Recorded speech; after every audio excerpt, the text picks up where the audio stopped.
Alright, here's an in-depth look at my 1978 Comfort-Aire Quietmaster before the Friedrich takeover. This unit is an absolute monster. It's the Comfort-Aire Quietmaster with the heat controller.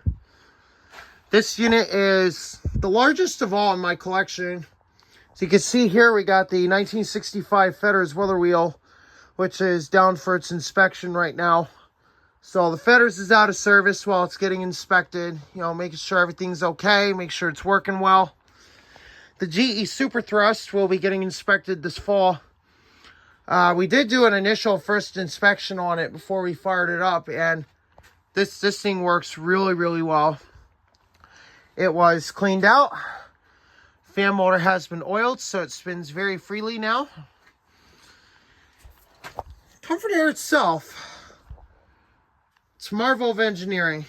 This thing is central air in a box.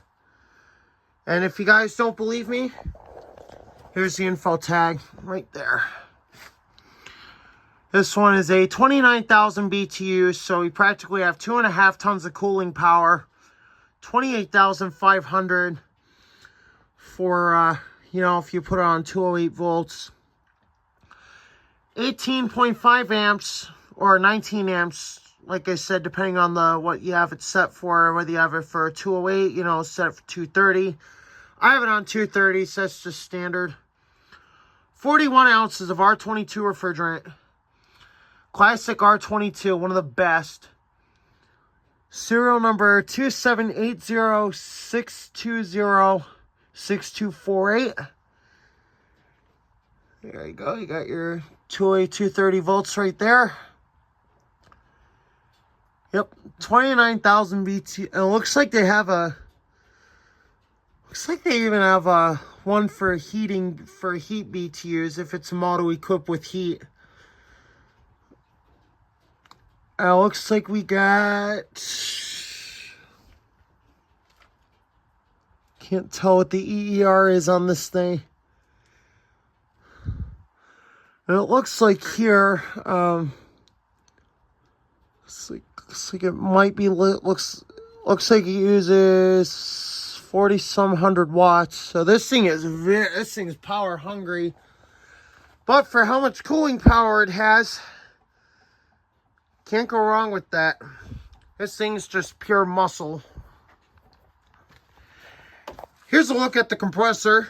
This is a Tecumseh AH152HT031. So basically in the modern catalog for Tecumseh Products Company, it even says it on the tag here. So we're going to show you the compressor data tag. Here you go. You guys can pause and read that if you want. This is an AH152HT031. This one's got a General Electric motor in it. Can't tell what shift it was made on. I'm going to say it was probably made on first, second, or third shift. This one has a date code of E0478. So this is a May 4th, 1978. C indicates a change in the design. K, I'm not exactly sure what it means. Compressor serial number is 404192. Modern catalog is AH5531E. Locked rotor amp 76.0. 208 230V on 60 hertz. On 50 hertz is 200 volts. Made in the USA. Made in the USA. How about that? Here's a look at the top of the compressor. It's an absolute beast. Even the fan motor itself, it's just an absolute monster. So you can see here, it's got a universal electric motor. The high speed amps is 4.2 amps. The low is 2.5 amps. And it does have oiling information.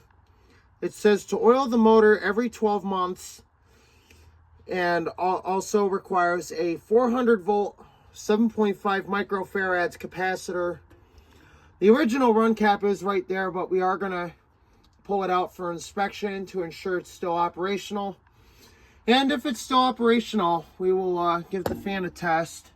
But for right now, the fan motor, like I said, it's disconnected for safety reasons.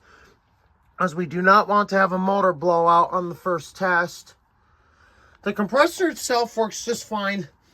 It was tested yesterday when we got it.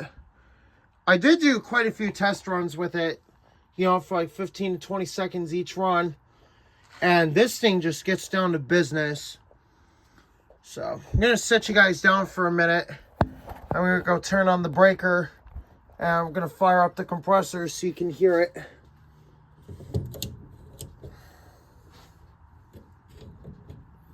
Have our thermostat all the way down. So it's not going to fire up until I warm it up enough and actually engage it.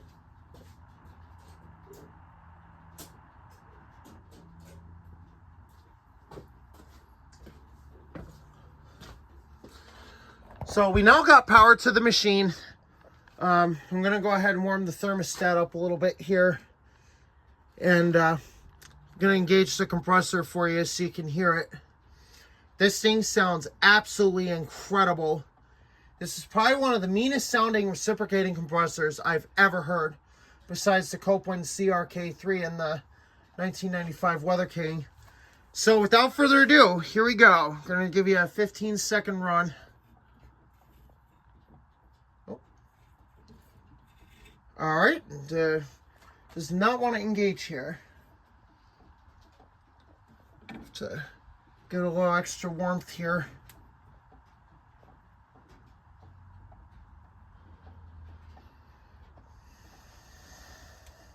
Here we go.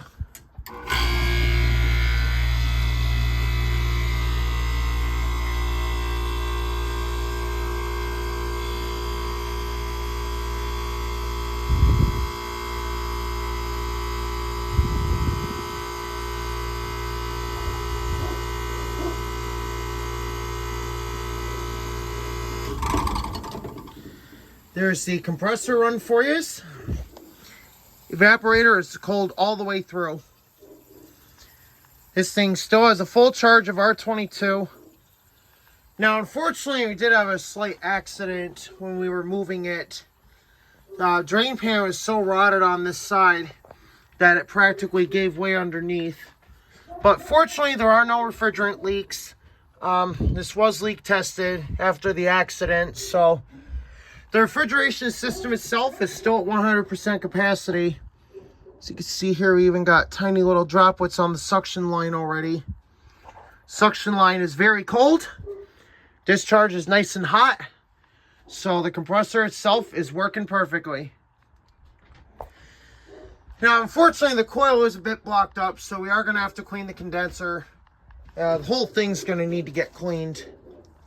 Here's a look at our control panel.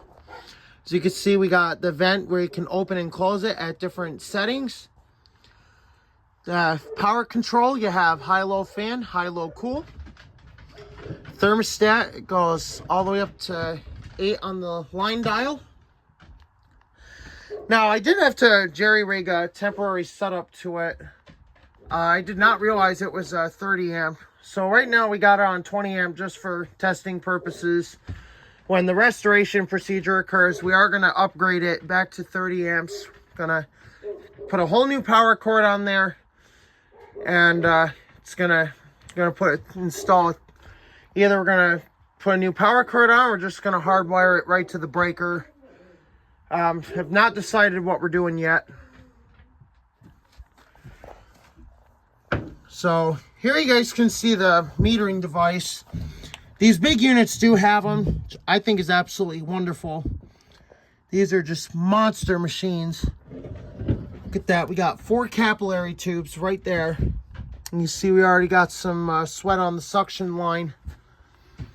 That just goes to show how good these units are and how long they will last.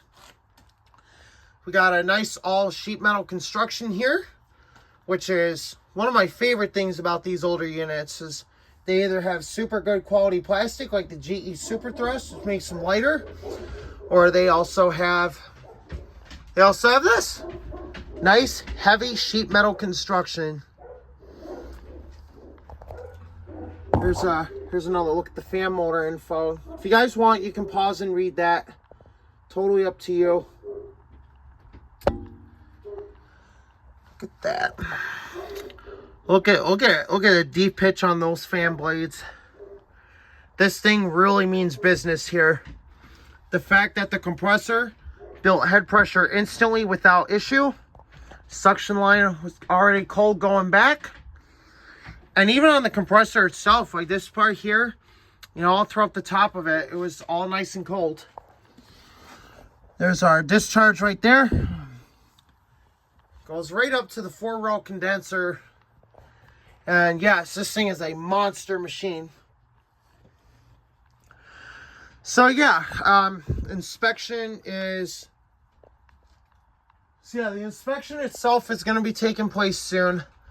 We're going to be pulling the caps out. We're going to be checking them. Compressor itself, we're gonna ohm it. So yeah, hopefully you enjoyed this video. And also one more thing before I go, there's a look at the blower. This thing absolutely means business. Let's see, we got some little condensation on the coil there. So yeah, there it is. That is this is my 1978 Comfort-Aire Quietmaster before the Friedrich takeover. This has got the power control or heater control. So it does not have heat, unfortunately. It is only a straight cool unit. Now it would be cool if we got a heat pump version of this. There is a heat pump version. Guy at HVAC Explorations, he has one of those. It's a pretty cool machine. Anyway, I hope you enjoyed the video. Don't forget to like, comment, subscribe. And if you haven't already, be sure to hit that like button. There's one more look at the information tag before we go. And there we go. There it is.